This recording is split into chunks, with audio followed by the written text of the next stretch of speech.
Gloire au Seigneur. Ce matin, j'ai un message pour vous qui s'intitule Ouvriers pour la moisson. On peut dire ça ensemble? Ouvriers pour la moisson. Et on va lire le passage de Matthieu 9, 35 et même on va lire un peu plus loin, voilà, jusqu'à ouais, à peu près 10, 25, quelque chose comme ça. Et c'est ça, on pourrait lire tout le chapitre parce qu'il est tout bon. Mais on va s'arrêter sur ces passages pour les prochaines quelques semaines parce que le Seigneur désire qu'on entende au sujet de la moisson. Amen? Amen?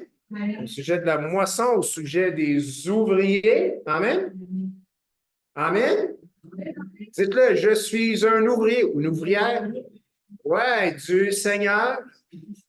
Les ouvriers ne sont pas dans le monde, ils sont ici. Amen. Donc, Matthieu, ça ne sera pas tout à l'écran, il va y avoir des versets qui vont revenir à l'écran tantôt de ce qu'on va avoir lu ce matin, mais je veux le lire et même vous pouvez le relire à la maison, 9:35 jusqu'à 10:42 si vous voulez. Mais on va le lire ce matin et je vous encourage de le lire pendant la semaine à la maison pour vraiment qu'on puisse en tirer, que le Saint-Esprit puisse vraiment insérer dans nos cœurs le sens, ce qu'il désire nous dire au travers de ces passages.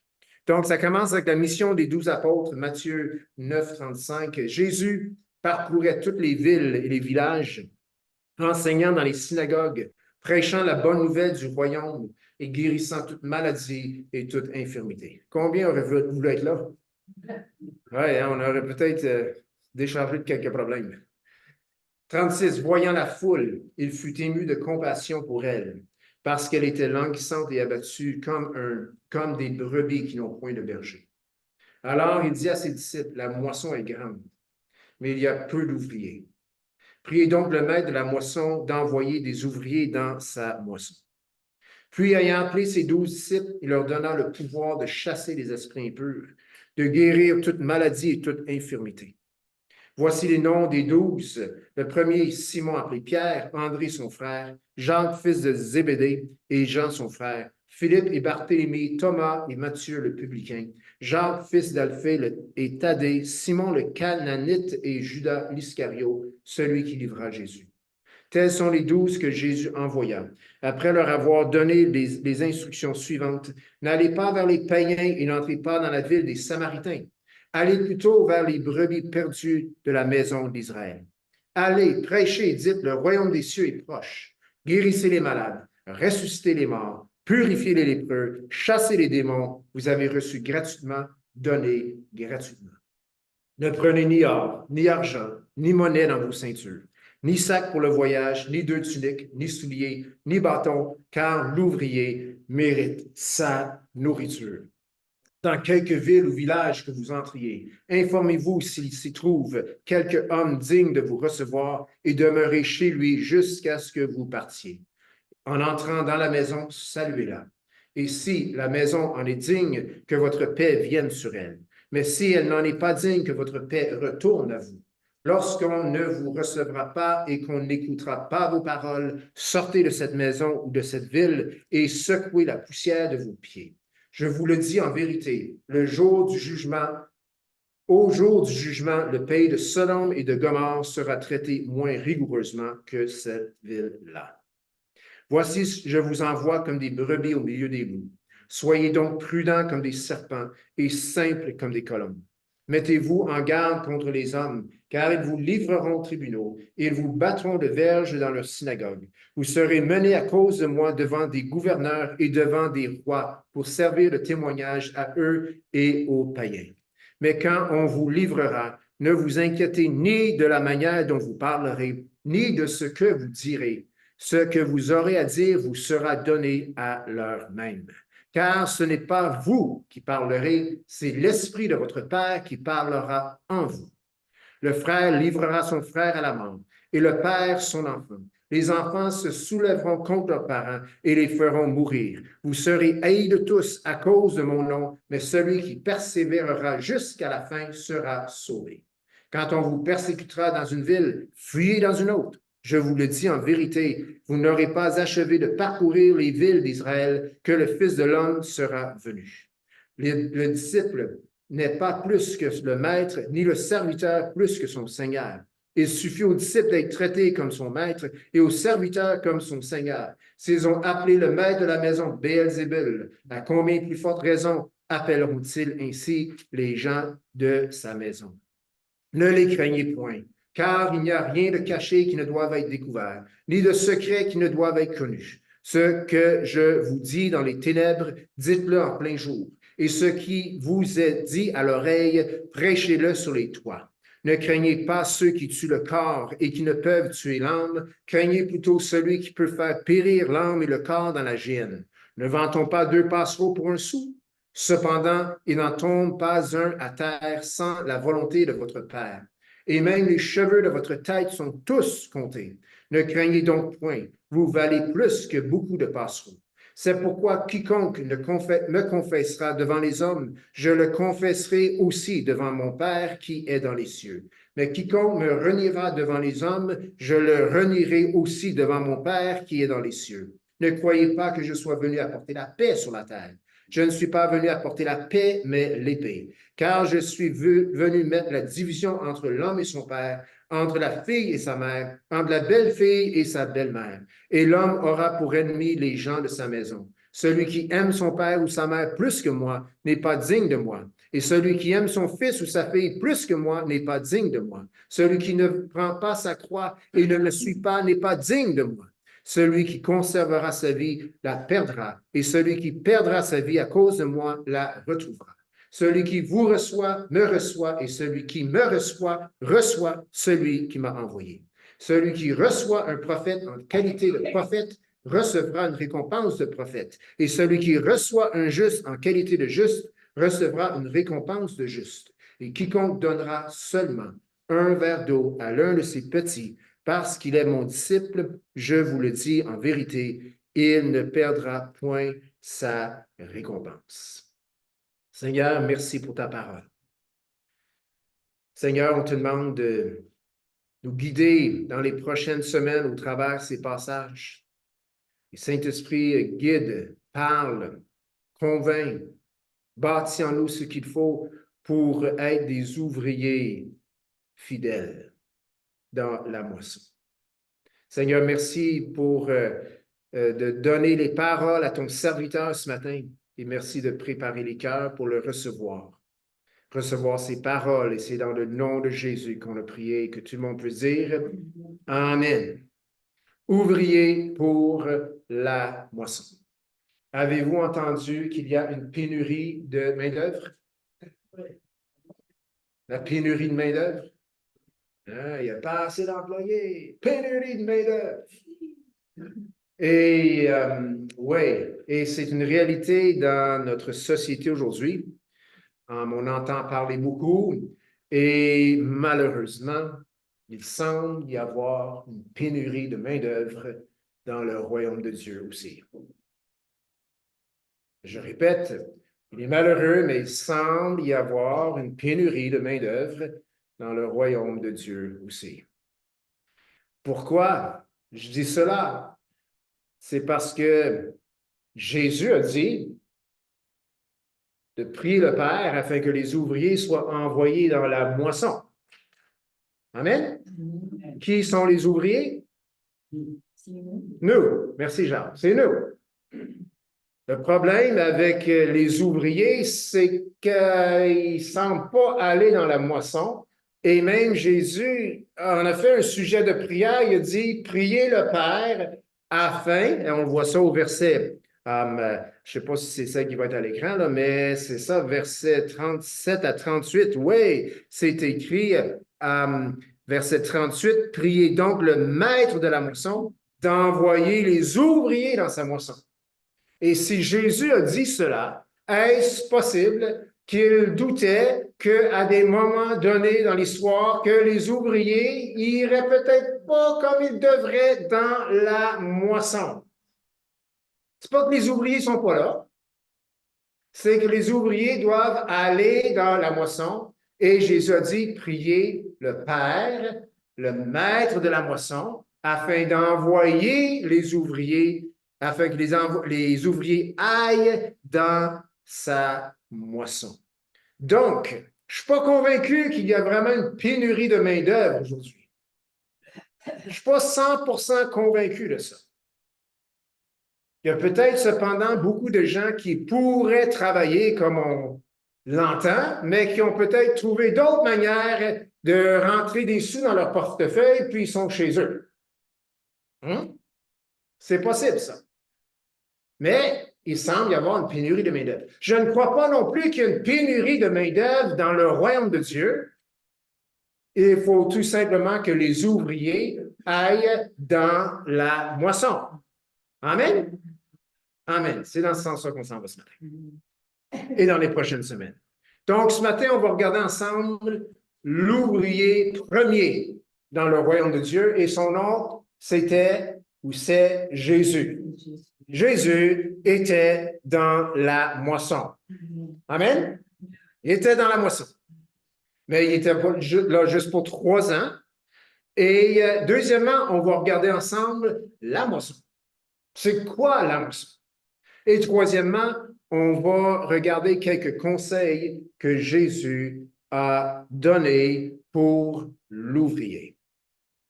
Et cela, on les trouve surtout dans le chapitre 10. Donc, Jésus était dans la moisson. Il était dans sa mission et il a fait une belle récolte. Non seulement est-ce que 12 disciples l'ont suivi, et c'est intéressant ici, Judas il a été envoyé dans la moisson. Judas a même, il semblerait, fait ce que les autres ont fait, chasser les démons, guérir les malades, et ainsi de suite. Il était parmi les 12, mais ce n'est pas juste les 12 qui ont suivi Jésus. Il y a eu les 70, il y a eu les 120, il y a eu toutes les foules qui ont répondu au message de Jésus. Mais Jésus, le premier ouvrier, a aussi vécu le rejet.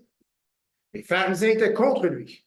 Les sadduciens étaient contre lui. Et finalement, il a été crucifié là sur la croix. Et bien que c'était le plan de Dieu, mais Jésus a dit quand même que ainsi ils ont traité le maître, ils vont traiter aussi de cette manière ou similaire les ouvriers. Donc Jésus accomplissait sa mission. Marc 9, 35 nous dit que Jésus parcourait toutes les villes et les villages, enseignant dans les synagogues, prêchant la bonne nouvelle du royaume, guérissant toute maladie et toute infirmité. Jésus était dans la moisson. On le voit, on l'a lu. Également, on voit ça dans Acte 10, 38, où est-ce que c'est Pierre qui prêche chez Corneille et qui dit vous savez comment Dieu a oint du Saint-Esprit et de force Jésus de Nazareth qui allait de lieu en lieu, faisant du bien et guérissant tous ceux qui étaient sous l'empire du diable. Car Dieu était avec lui. Donc, première chose qu'on voit avec ce premier ouvrier dans la moisson, Jésus, c'est qu'il était au moins du Saint-Esprit. Ne savez-vous pas, ou vous savez comment Dieu a oint du Saint-Esprit Jésus de Nazareth. Jésus, bien qu'il est le Fils de Dieu, fait chair, il devait quand même être oint du Saint-Esprit pour aller dans la moisson. Amen? Quand est-ce que l'onction du Saint-Esprit est tombée sur Jésus pour aller dans la moisson? On le voit dans Acte 4, pas Acte, excuse-moi. Je me reprends. Luc 4, 14. Parce que j'ai toujours Matthieu 4, parce que c'est là la tentation. Mais Luc aussi, dans le chapitre 4, dit Jésus, et c'est après la tentation, 40 jours dans le désert, Jésus, revêtu de la puissance de l'Esprit, retourna dans la Galilée, en Galilée, et sa renommée se répandit dans tout le pays d'alentour. Donc, Jésus a été poussé par le Saint-Esprit dans le désert pour jeûner, pour prier, et lorsqu'il est sorti du désert, il était revêtu de la puissance de l'Esprit. Jésus était loin du Saint-Esprit pour aller dans la moisson. Marc 9, 35 nous dit, et aussi Acte 10, 38, que Jésus allait de lieu en lieu. Jésus se promenait. Ça n'a pas dû être trop bon pour la job de 9 à 4, mais Jésus, dans la moisson, allait de lieu en lieu. On va revoir un peu tantôt, question d'ouvrir aujourd'hui, est-ce qu'il faut faire vraiment comme Jésus a fait? Je ne suis pas certain, OK? Je veux dire, il y a des gens qui ont des modes de vie très, désolé le terme, un peu bohème, qui ne sont pas attachés, puis ils le font parce que Jésus allait de lieu en lieu. Bien, je ne suis pas tout à fait d'accord avec ça, mais une chose que je suis sûr, c'est partout où on va, nous devons être la lumière. Amen? De lieux en lieu. On a chacun nos lieux en lieu. Jésus allait de lieux en lieu, on le voit dans Matthieu 9,35, Acte 10, 38. Et que disait Jésus? Jésus disait pas n'importe quoi. Il n'allait pas de lieu en lieu pour faire du social. Il n'allait pas de lieu en lieu pour se faire un club de chum. C'est pas ça qu'il était là pour. Jésus prêchait la bonne nouvelle. Amen? Et on voit ça dans Matthieu 9,35 encore. Jésus, 9,35, vous l'avez sûrement devant vous. Il allait de lieu en lieu dans les villages, enseignant dans les synagogues, prêchant la bonne nouvelle. Il y avait une bonne nouvelle à amener. La bonne nouvelle, c'était que vous n'êtes pas obligés de périr à cause de vos péchés. Moi, je suis venu pour vous sauver. Puis c'était une bonne nouvelle. C'est une bonne nouvelle de savoir qu'il y a possibilité, même une certitude, si nous le décidons d'être sauvés et d'avoir la vie éternelle. C'est une bonne nouvelle, ça? Amen. Je veux dire, ça, c'est une bonne nouvelle qui devrait être assez suffisante pour nous faire réveiller et sortir du lit à chaque matin. Amen. Je suis sauvé. J'ai la vie éternelle. Bonne nouvelle. Donc, Jésus ne se promenait pas de lieu en lieu pour annoncer une mauvaise nouvelle. Il allait de lieu en lieu prêchant la bonne nouvelle. Maintenant, ce n'est pas tout le monde qui l'ont pris comme une bonne nouvelle, mais néanmoins, c'était et c'est la bonne nouvelle. Amen? Ça ne change pas. La bonne nouvelle du royaume. Jésus, Matthieu 9, 35, enseignait. Il prêchait la bonne nouvelle. Il enseignait dans les synagogues. Intéressant. Il ne prêchait pas nécessairement dans les synagogues, il enseignait. Donc, non seulement il annonçait un message, mais en quelque part, il s'assisait avec les gens et il y avait des échanges, il posait des questions, il répondait, il expliquait, il interprétait les Écritures, il enseignait. C'est ce que Jésus faisait dans la moisson. 9,35 dans Matthieu, Acte 10, 38 aussi, nous souligne que Jésus guérissait quelques-unes des maladies, ceux qui étaient capables, pas les grosses, juste les petites. Non, c'est pas ça qui est marqué, hein? Toutes les maladies. Toutes les maladies, c'est ce que la parole de Dieu nous dit. Et toute infirmité. Il prêchait la bonne nouvelle du royaume et guérissant toute maladie et toute infirmité.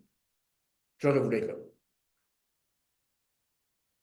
Et bien que j'y crois toujours, je ne sais pas pourquoi que ça ne se passe pas comme on le lit là, mais c'est ce que Jésus faisait. Il allait de lieu en lieu, prêchant la bonne nouvelle, enseignant dans les synagogues, guérissant toute maladie et toute infirmité.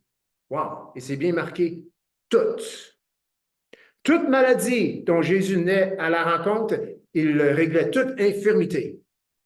Wow! Et on voit aussi, on va sauter les deux prochains versets, Acte 10, 38 et Matthieu 4, 9. On va y revenir plus tard.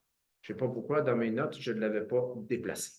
Donc, on voit Jésus dans la moisson, dans la mission. Il a accompli sa mission dans la moisson et il était loin du Saint-Esprit, élément essentiel. Il allait de lieu en lieu, prêchait la bonne nouvelle du royaume, il enseignait et guérissait toute maladie et toute infirmité. OK. Qu'est-ce qu'on a à apprendre de cet exemple? Comment cet exemple de Jésus dans la mission, dans la moisson en tant qu'ouvrier, qu'est-ce qu'on a à apprendre de lui, de cet exemple pour nous aujourd'hui. OK.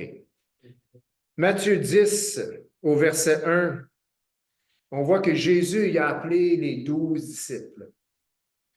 Puis, il voulait les envoyer dans la moisson en tant qu'ouvriers, mais avant de les envoyer, il les a équipés. Pas un équipement qu'on s'attend nécessairement aujourd'hui. Nous, quand on parle d'équipement, c'est faut qu'on soit formé. Faut qu'on sache quoi faire. Comment faire un miracle? Oh. Comment guérir un malade? Oh. Mais ce n'est pas ce que Jésus a fait. Il n'a pas donné d'explication. Il les a équipés. C'est qu'il leur donna le pouvoir de chasser les esprits impurs et de guérir toute maladie et toute infirmité. Jésus leur donna. Jésus, est-ce qu'il était loin du Saint-Esprit? Oui. Jésus avait le pouvoir de faire ce qu'il est écrit là, de chasser les esprits impurs, de guérir toute maladie et toute infirmité. Et s'il l'a donné à ses disciples, et s'il a dit, priez donc le maître de la moisson d'envoyer des ouvriers à la moisson, c'est parce qu'il veut aussi équiper les ouvriers pour la moisson et il veut donner à ses ouvriers et il ne veut pas les envoyer dans la moisson sans cet équipage, sans cet équipement. Il veut donner et il donne ce pouvoir. Amen? C'est l'onction du Saint-Esprit, c'est la puissance que nous avons parce que le Saint-Esprit nous habite. Amen? Pasteur, on ne pourra jamais faire ça. Ben, je pense que les disciples auraient dit la même chose. Mais qu'avons-nous à prendre de l'exemple de Jésus? C'est qu'on voit ce que Jésus a fait et on voit que Jésus donne le pouvoir à ses disciples de faire la même chose. Donc, en quelque part, nous devons, nous, mettre notre foi en action et ce que Jésus a donné aux ouvriers de son temps et de le donner également aux ouvriers de notre temps. Amen. Lorsque nous sortons, lorsque nous allons dans la mission, lorsque nous allons dans la moisson, nous avons l'équipement que Jésus donne et c'est une personne, ça s'appelle le Saint-Esprit. Amen.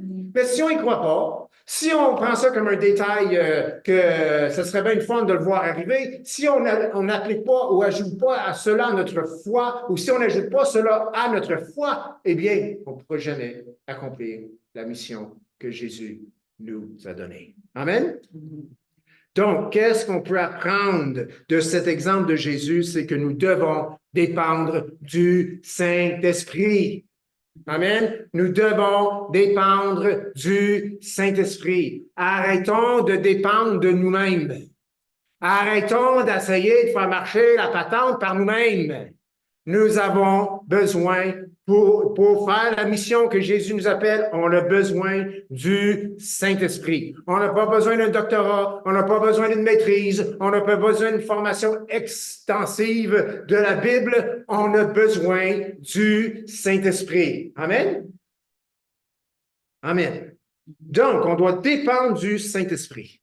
Pas de notre expérience, mais du Saint-Esprit. Et on voit Jésus 10.1 a équipé ses disciples et au verset 19 de chapitre 10, c'est écrit, « Mais quand on vous livrera, ne vous inquiétez ni de la manière dont vous parlerez, ni de ce que vous direz. Pourquoi? Ce que vous aurez à dire, eh bien, vous sera donné à l'heure même. » Ah, ben là, moi, je veux être préparé. Je veux savoir qu'est-ce que je dois dire. Non, non, non. Jésus dit, inquiète-toi pas de ça. Il est en train de dire, prépare-toi pas pour ça. Bien que ça va arriver. Dépend plutôt du Saint-Esprit. Dépend plutôt du Saint-Esprit. Verset 20, car ce n'est pas vous qui parlerez, c'est l'Esprit de votre Père qui parlera en vous. Et que tout le monde peut dire, Amen. OK. En parlant de parler, avec l'aide ou en dépendant du Saint-Esprit. 1 Pierre 3,15 nous dit, mais sanctifiez dans vos cœurs Christ le Seigneur, étant toujours prêt à vous défendre. Étant toujours prêt à vous défendre. étant toujours prêt à vous défendre. Toujours.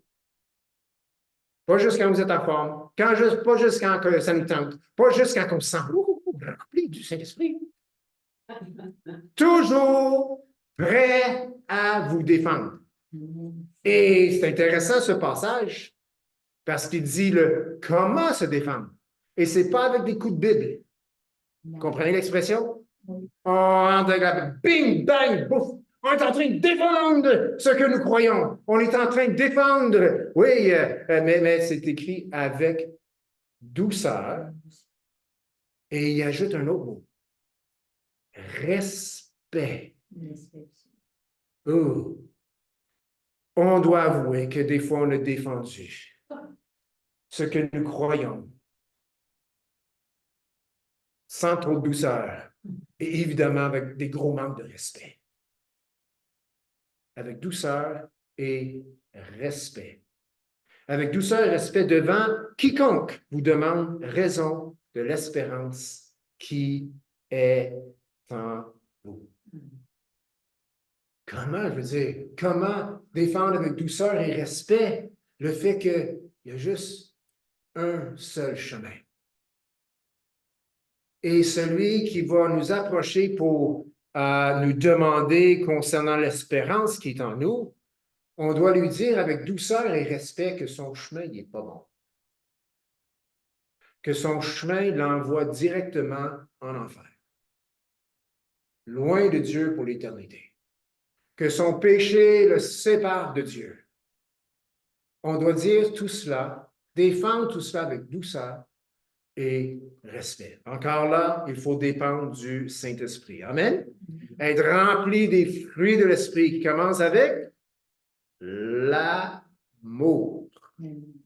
L'amour. OK. On est des ouvriers. Amen? Je vous donne 3 versets ce matin pour présenter le message de la bonne nouvelle. Amen? C'est bon d'avoir ça peut-être dans votre portefeuille. Oh, c'est plus des portefeuilles. Sur votre téléphone intelligent. Ben, dans le temps, ils appelaient ça des téléphones intelligents, mais là, je pense qu'ils sont rendus plus qu'intelligents. Même si on traite des fois, ils disent où on est. Donc, 3 passages. Premier passage, et c'est assez facile, tout le monde le connaît, Jean 3,16. Car Dieu a tant aimé le monde qu'il a donné son Fils unique, afin que quiconque croit en lui ne périsse point, mais qu'il ait la vie éternelle. Défendre avec douceur et respect l'espérance qui est en nous. Eh bien, les gens qui nous demandent raison de notre espérance, c'est des quiconques. C'est pas quelques personnes, c'est pas une élite, c'est pas une certaine catégorie de la société, c'est quiconque. Le riche comme le pauvre, l'éduqué comme le moins éduqué, celui qui travaille à son compte comme celui qui travaille comme caissier, caissière au métro, à l'épicerie ou peu importe où ce que vous magasinez, c'est quiconque demande, oui, la raison de l'espérance qui est en nous. Donc, Jean 3,16. Car quiconque, c'est pour tous, c'est une bonne nouvelle. Deuxième, et dans ce passage, car Dieu a tant aimé le monde qu'il a donné son Fils unique. Oh, il a donné son Fils unique. Tu as besoin de Jésus. Il y en a juste un, c'est le Fils unique de Dieu. Il a donné son Fils unique afin que quiconque croit en lui ne périsse point, mais qu'il ait la vie éternelle. Dieu ne veut pas que tu périsses. C'est une bonne nouvelle. Il veut te sauver. Mais la raison que périsse est dans ce passage, c'est parce que sans Jésus, tu vas périr. Mais la bonne nouvelle, c'est que Dieu a envoyé son Fils afin que quiconque croit en lui ne périsse point. Donc, celui qui demande la raison de l'espérance en nous, eh bien, il y a déjà une bonne nouvelle. Dieu ne veut pas qu'il périsse. Et tu peux même lui dire, Dieu ne veut pas que tu périsses. C'est pour ça que tu me poses la question aujourd'hui. Et je suis là pour te dire que si tu crois en Jésus, tu auras la vie éternelle. Deuxième verset, Jean 1, 29, qui nous dit, le lendemain, Et c'est Jean-Baptiste a vu Jésus qui passait et s'écrie, « Voici l'agneau de Dieu qui ôte le péché du monde. » On a tous le même fichu de problème et ça s'appelle le péché. Le péché nous sépare de Dieu. Mais Dieu veut nous restaurer à lui. Et l'agneau de Dieu, c'est Jésus. Et la Bible nous dit que c'est l'agneau de Dieu envoyé pour ôter le péché du monde. Jésus veut enlever ce qui te sépare de Dieu, ton péché. Oh, moi, je ne suis pas pécheur. OK. Ben, je t'aime, mon ami. Mais avec douceur et respect, je dois te dire que tu es pécheur. Je vais prier pour toi que Dieu te montre que tu es pécheur. Et sache que quand tu comprends que tu es pécheur, Jésus est venu pour ôter ton péché. Pourquoi? Parce qu'il veut te restaurer à Dieu. Troisième passage, Jean 1,12. Mais, il parle de la venue de Jésus, la parole faite chair, mais à tous ceux qui l'ont reçu, elle, ou à ceux qui croient en son nom, elle, la parole, Jésus fait chair, elle a donné le pouvoir de devenir enfants de Dieu, lesquels sont nés. Est-ce que tu crois ce que je viens de dire? Est-ce que tu es prêt à recevoir ce que j'ai dit? Si tu reçois le message de la bonne nouvelle qui dit que Jésus est le Fils de Dieu, l'agneau de Dieu qui enlève les péchés du monde, eh bien, si tu reçois ce message et si tu crois en son nom, tu deviens enfant de Dieu. C'est pas plus compliqué que ça. C'est d'entendre et c'est de croire et c'est de recevoir. Comment est-ce qu'on reçoit? On va dans la prière. Je peux-tu prier avec moi? Pour recevoir Jésus dans ton cœur, pour recevoir Jésus dans ta vie, eh bien, c'est ce que Jésus demande des gens. Amen. OK. Jésus aussi, donc on est toujours avec l'exemple de Jésus. Jésus allait partout prêcher la bonne nouvelle. Donc, 3 versets pour nous aider à prêcher la bonne nouvelle. Il y en a d'autres versets en passant. C'est dans nos Bibles. Mais Jésus aussi allait dans les synagogues et il enseignait. Maintenant, je suis d'accord, on n'est pas tous des érudits, on n'est pas tous des enseignants, on n'est pas tous des gens qui peut-être sont appelés à ça. Mais il y a quelque chose que tout chrétien peut enseigner, peut partager. Et c'est ce que Dieu fait dans sa vie. Il peut partager, il peut enseigner ce que Dieu lui montre de sa parole. Tout chrétien peut faire ça.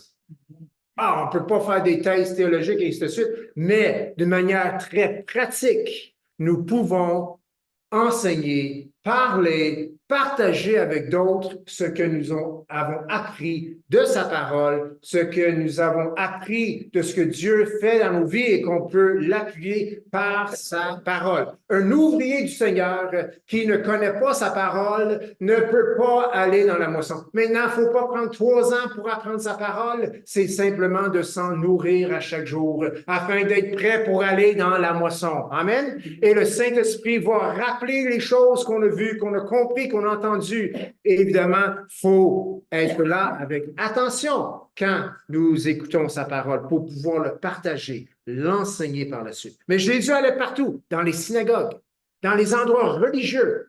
Il enseignait. Donc, nous devons être capables de partager ce que nous avons reçu de Dieu. 9,35, Jésus enseignait et il partageait la bonne nouvelle. Une autre chose intéressante qu'on apprend avec la mission où Jésus qui est en mission, on va au verset 5, Jésus dit, tels sont les 12 que Jésus envoya, après leur avoir donné les instructions suivantes. N'allez pas vers les païens, n'entrez pas dans les villes des Samaritains. Allez plutôt vers les brebis perdues de la maison d'Israël. Mais qu'est-ce qui va se passer avec les Samaritains? Qu'est-ce qui va se passer avec les païens qui sont sur leur lit de mort? Ils n'entendront pas la bonne nouvelle. Jésus leur a exclu quoi? Qu'est-ce qui se passe? Jésus a limité leur champ. C-H-A-M-P. Il a limité, il a mis des limites face au champ de moisson dans lequel ils devaient aller. OK, c'est temporaire. Plus tard, ils ont été partout dans le monde. Mais Jésus, en quelque sorte, a mis des limites sur leur champ missionnaire à ce moment-là. Cela veut dire que le champ de la moisson, pour tout chrétien, peut avoir ses limites. J'espère que je vous soulage ce matin. Vous n'êtes pas appelés à sauver le monde entier. Jésus dit d'aller surtout, premièrement, d'abord et avant tout, vers ceux dans ton entourage. Ça ne veut pas dire qu'on est appelé en Chine, en Asie, ainsi de suite. Et peut-être que oui, mais pour l'ouvrier du Seigneur, l'ouvrier qui s'en va dans la moisson, c'est bon qu'il sache que là où ce que le Seigneur l'envoie, les opportunités que le Seigneur lui ouvre, le travail qu'il a, eh bien, voilà son champ missionnaire. Voilà son champ de moisson. Il y a quelque chose à récolter là. Donc, il est tout à fait correct d'être une personne stable qui rentre au travail 5 jours semaine, qui s'est acheté une maison et qui a des voisins et qui est un voisin et qui comprend finalement et qui a sa famille, qui a ses parents, ses oncles, ses tantes, ainsi de suite, qui a son église, qui a sa ville, son village, sa municipalité et qui comprend que voilà le champ de mission auquel le Seigneur m'appelle. Amen? Donc, il a limité, ou le champ, c'est-à-dire de moisson, peut avoir des limites et c'est correct. C'est Jésus qui est venu sauver le monde, pas nous individuellement. Amen? Une autre chose qui est importante en regardant Jésus dans la moisson, c'est bon d'avoir sa vision du champ missionnaire. Comment est-ce que Jésus visionnait ce champ missionnaire? Le champ missionnaire, premièrement, c'est des personnes. La moisson qui est blanche, c'est des personnes. On récolte des personnes, des âmes. C'est pas de la salade, c'est pas des tomates, c'est pas du blé, c'est des personnes, des âmes. Donc, première chose qui doit changer dans notre vision quand on entend moisson, c'est que Dieu parle de personnes, de gens, d'êtres humains. Quand il parle de moisson, il parle de gens. Et faisant partie de la vision de Jésus du champ missionnaire, du champ ou de la récolte ou de la moisson, eh bien, on voit dans Matthieu, non plus, Actes 10, 38, il y a 4 petits mots et c'est écrit « sous l'empire du diable ». La moisson, qui était blanche, était dans un champ et ces gens qui sont prêts à être rentrés dans le royaume sont sous l'empire du diable. Ils ne savent même pas. Ils sont sous l'empire du diable. Jésus qui allait de lieu en lieu faisant du bien et guérissant tous ceux qui étaient sous l'empire du diable, car Dieu était avec lui. Ce n'est pas juste des malades qui sont sous l'empire du diable, c'est tout être humain qui n'a pas reçu la bonne nouvelle. Il est sous l'empire du diable. That's it. That's all. Il n'y a pas 2 empires, il n'y en a pas 3. Il n'y a pas un endroit neutre. C'est le royaume de Dieu ou l'empire du diable. Les gens à ton travail qui ne connaissent pas Jésus sont sous l'empire du diable. Nos familles, nos parents, nos cousins, nos oncles, nos tantes, nos frères, nos sœurs dans la chair qui ne connaissent ou qui n'ont pas reçu Jésus sont sous l'empire du diable. Je ne veux pas vous faire de la peine ce matin. C'est la vérité. Sans Jésus, nous sommes perdus. Avec Jésus, nous sommes sauvés. Amen. Les gens, la moisson, ces âmes sont sous l'empire du diable. L'ouvrier qui s'en va dans le champ, qui s'en va dans la moisson, il s'en va quelque part où il y a des gens qui sont sous l'empire du diable. Oh, ben on n'y ira pas, c'est dangereux. Non, non, c'est pas dangereux du tout. Toi, moi, nous sommes en Jésus. Et le diable, il n'aime pas ça quand on s'en va dans son empire. Parce que pour lui, on est des voleurs. Mais ça, c'est un mensonge. C'est lui le voleur. Nous, on s'en va juste pour aller prendre ce que Dieu était déjà lui. Mais vu qu'ils sont sous l'empire du diable et leur péché leur sépare de Dieu, eh bien, ils ne sont pas encore à Dieu, ils sont pas, c'est-à-dire réconciliés à Dieu. Mais si on emmène le message de la bonne nouvelle et on règle le problème du péché avec Jésus et qu'ils reçoivent la bonne nouvelle, on vient de les sortir sous l'empire du diable. Et dans l'empire du diable, il y a des gens qui sont libres de son emprise. Amen? Le champ missionnaire, on s'en va sous l'empire, ou là où est-ce qu'il y a des gens sous l'empire du diable. C'est pas du social, c'est pas, ben, c'est un monde comme un autre. Non, non, non, c'est l'empire du diable. Et d'ailleurs, le diable, quand il a tenté Jésus, eh bien, Jésus, je l'ai-tu ce passage-là? Il y a tellement de versets un matin là, que même moi, je me perds. Ça fait que désolé, mais c'est ça. Notre vision doit changer sous l'empire du diable, c'est ça. Donc, Jésus, comme Jésus, on est des agents externes, quoi. Jésus est un agent externe. Il venait du ciel. Il est venu dans sa création. Il est venu d'ailleurs, dans ce monde. Il a incarné un corps humain. Et son corps humain était, Jésus était étranger, quoi, pour même son corps humain. C'est le divin qui est venu dans la chair. Jésus, un agent externe. Nous aussi, on est des agents externes. On ne fait pas partie de l'empire du diable, mais on est dedans. On y va et on s'en va réchapper ou sauver des gens. Et Jésus, lorsque le diable a tenté, le verset ne sera pas à l'écran, mais le diable a dit, si tu te prosternes devant moi, je vais te donner tous ces royaumes. Et où le mensonge là-dedans? C'est pas un mensonge que tous les royaumes étaient à lui. Non, ça c'est vrai. Mais le mensonge, c'est que ça va être une bonne affaire si tu te prosternes devant moi. Regarde la récompense que tu vas avoir. Ça, c'était le mensonge. Mais en ce moment, les royaumes de ce monde sont sous l'empire du diable. C'est pour ça que le chrétien n'a pas tout à fait la même vision des choses qui se passent dans le monde que quelqu'un qui n'a pas Jésus. Leur espoir dans la politique, dans le gouvernement, de faire un monde meilleur. J'ai là une mauvaise nouvelle pour vous. Le pouvoir accordé aux hommes et l'argent accordé aux hommes qui ont le pouvoir, ça finit toujours mal. Le pouvoir absolu corrompt absolument. Je sais que c'est un homme corrompu qui a dit ça, mais il avait raison pour celle-là. Je ne sais pas c'est qui l'a dit, là, mais c'est un écrivain quelque part. Là. Mais le pouvoir absolu corrompt absolument. Donc, notre vision du monde doit changer.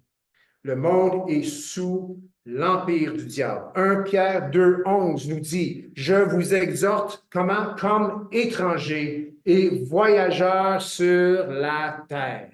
Il n'a pas dit, Pierre n'a pas dit, je vous exhorte comme des citoyens terrestres ou comme des gens bien dans la vie, non, comme étrangers et voyageurs sur la terre. Une autre chose qui doit changer au sujet de notre vision de la moisson, c'est que la moisson, Matthieu 9, 37, c'est écrit que la moisson, elle est grande. La moisson, elle est grande. Ben ça, il n'y a pas grand monde qui vient à l'église. Je suis d'accord. Ça ne marche pas, ça. Parce que la moisson est grande, puis l'église, c'est la moitié vide. Jésus dit que la moisson est grande. Fait qu'avec notre petite vision tunnel, ça se peut-tu qu'on pense que, ou qu'on pense faussement que la moisson, elle ne doit pas être trop grande. La parole de Dieu dit, Jésus lui-même a dit que la moisson est grande. Ce n'est pas la moisson qui est le problème, c'est qu'il dit qu'il y a peu d'ouvriers. C'est là le problème. Le problème n'est pas dans le monde, le problème est dans l'Église. Le problème n'est pas dans le monde, le problème est chez les pasteurs, chez les évangélistes, qui peut-être ne font pas leur travail, chez les frères et sœurs qui ne font pas ce que Jésus leur demande. La moisson est grande. Elle est grande. Grande moisson. Quand on parle de moisson, c'est parce qu'on rentre la récolte. Eh bien, l'Église devrait se remplir. Et si les ouvriers sont envoyés, équipés dans la moisson, l'Église se remplira. Amen? Amen? OK. Une autre chose, la moisson. C'est bien marqué. Un petit détail. Au verset 38 de Matthieu 9, c'est écrit, priez donc le maître de, là c'est la moisson, d'envoyer des ouvriers dans sa, dites-le, sa moisson. Oh, qu'on a fait une belle job. L'Église est pleine. Hey, c'est même pas ta moisson. C'est sa moisson. Vous êtes juste, nous sommes juste des ouvriers. La moisson dans laquelle nous allons n'est même pas à nous. Et bien que ces gens sont sous l'empire du diable, ne sont pas plus à lui. Mais avec le message, la bonne nouvelle, dite par l'ouvrier, eh bien, la moisson peut rentrer. Et ce n'est pas juste la moisson, c'est sa moisson et pas la nôtre. Dieu remet entre nos mains sa moisson et dit, rentre ma moisson. Amen? Donc, quand on voit ce monde où il y a la moisson, c'est même pas la nôtre. C'est sa moisson. Nous sommes appelés d'aller dans sa moisson. Donc, une autre chose, rajustement dans notre vision de ce monde, eh bien, c'est rempli. Notre monde, peu importe l'apparence des gens, est rempli de gens souffrants. Plein de monde souffrant. Verset 8, chapitre 10, guérissez les malades, ressuscitez les morts, purifiez les lépreux, chassez les démons. Vous avez reçu gratuitement, donnez gratuitement. Et 9,36, Jésus, voici sa vision de la foule. Voyant la foule, il fut ému de compassion pour elle. Pourquoi? Deux choses. Parce qu'elle était languissante, trois choses. Languissante, abattue, comment? Comme des brebis qui n'ont point de berger. Fait que non seulement est-ce que c'est un monde souffrant, notre monde est rempli de gens désorientés. Ils sont désorientés. Ils n'ont pas de berger. Donc, quand quelqu'un semble savoir où ce qui s'en va dans cette vie et qu'il n'y a pas Jésus, même s'il ne sait pas, il est désorienté. Il est souffrant. Ah, non, il ne semble pas souffrir. Bien, peut-être que ses richesses, eh bien, le soulagent. Mais l'âme de cette personne, elle est languissante, souffrante, abattue. C'est la vision que Jésus avait de ce monde. Et là, on se dit, il me semble qu'en tant que chrétien, ça résonne, ça, abattu. Ouais, je suis abattu, triste, déprimé. C'est quoi les mots? Languissante et abattue. Est-ce que c'est possible que nous sommes comme ça parce qu'on n'a juste pas reçu l'équipage que Dieu nous donne? Est-ce que c'est possible que c'est comme ça parce qu'on perçoit mal le champ de mission, le champ de la récolte? Est-ce que c'est possible que c'est comme ça parce qu'on n'est pas dans la mission, on n'est pas dans la moisson? Jésus a dit, la moisson est grande, il y a peu d'ouvriers. Priez le maître de la moisson d'envoyer des ouvriers dans la moisson. Donc, rempli de gens désorientés, rempli de gens souffrants. Et aussi, on termine avec Jean 4, 35. Tournez pas à l'écran ici. Il se pourrait que pour rentrer la moisson, ça prend du temps. Et ça se pourrait que la moisson, ou ce qu'on fait dans le champ de moisson, eh bien, c'est juste une partie du travail pour que quelqu'un rentre dans le grenier ou dans l'église ou dans le royaume de Dieu. Ne dites-vous pas qu'il y a encore 4 mois jusqu'à la moisson? Voici, je vous le dis, levez les yeux et regardez les champs qui déjà blanchissent pour la moisson. Donc, à 35, Jean nous dit que la moisson, elle est blanche, elle est prête. Prochain verset. Celui qui moissonne reçoit un salaire et amasse des fruits pour la vie éternelle, afin que celui qui sème et celui qui moissonne se réjouissent ensemble. Donc, ça se pourrait qu'on aille dans le champ de la moisson, dans le champ de Dieu, dans la moisson de Dieu, et nous semons, tandis qu'il y a un autre qui va moissonner. C'est le champ missionnaire de Dieu. C'est sa moisson. Amen. On peut parler à quelqu'un et c'est une autre maille dans sa démarche, dans sa vie pour venir à Jésus. Mais il y a 3 autres personnes qui ont parlé avant, qui ont semé des choses et peut-être des années auparavant. Et nous, lorsque le Saint-Esprit nous a amenés devant cette personne, eh bien, la dernière maillon s'est placé. Il a reçu Jésus dans sa vie. Mais ce n'est pas à cause de nous. On a juste parlé. Il y a le travail des autres avant. Et surtout, il y a le travail de Dieu par le Saint-Esprit. Donc, les résultats peuvent prendre du temps. Verset 37. Car en ceci, ce qu'on dit est vrai. Autre celui qui sème, autre celui qui moissonne. Prochain verset. Je vous ai envoyé moissonner ce que vous n'avez pas travaillé. D'autres ont travaillé et vous êtes entrés dans leur travail. La moisson de Dieu surpasse le temps, s'étend sur l'histoire. Ce n'est pas juste dans notre petite vie ou notre petite période de temps où on était dans un tel lieu, mais nous sommes appelés d'aller dans la moisson. Ouvriers pour la moisson. Même dans le royaume de Dieu, il semble y avoir une pénurie d'ouvriers. Mais ce n'est pas parce qu'il y a une pénurie d'ouvriers, c'est que les ouvriers n'ont pas été envoyés dans la moisson. Donc, que nous puissions faire partie de la solution et non du problème, que Dieu puisse nous envoyer dans la mission. Amen. Jésus a dit, priez donc le maître de la moisson d'envoyer des ouvriers dans la moisson. Jean 9, 38. On va se lever ensemble. On va prier ce matin. On va demander au Père d'envoyer des ouvriers dans la moisson. Donc, on peut s'attendre à ce que le Saint-Esprit travaille nos cœurs dans les prochains jours, dans les prochaines semaines, au travers des prochains messages, au travers peut-être même d'activités ou d'efforts quelconques pour aller dans la moisson. Mais Jésus veut qu'on aille dans la moisson. Il dit, priez le maître de la moisson d'envoyer des ouvriers dans sa moisson. Donc, Père, Jésus a dit de te demander, car tu es le maître de la moisson, d'envoyer des ouvriers dans la moisson. Et les ouvriers en ce lieu, il y en a une trentaine. Seigneur, nous prions que tu puisses envoyer ces ouvriers dans la moisson. On te remercie de nous équiper pour aller dans la moisson. Et Seigneur, bien que c'est aussi un effort individuel, cela doit aussi être un effort corporatif, un effort, un travail d'équipe. Donc, Seigneur, nous prions pour direction, nous prions pour révélation, afin, Seigneur, d'aller dans la moisson ensemble, Seigneur, selon notre contexte social, selon notre contexte historique, Seigneur, car le champ est blanc.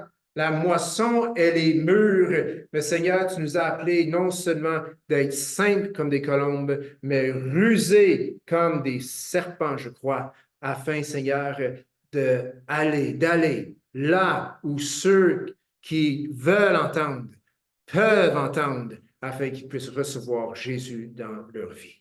Et c'est dans ton beau nom, Jésus, qu'on a prié, que tout le monde peut dire Amen. On peut s'asseoir, quelques petites annonces. Et dans les annonces, il va y avoir là une opportunité d'aller dans le champ de la moisson. Donc, bonne semaine à ceux qui sont sur YouTube. Que Dieu vous bénisse.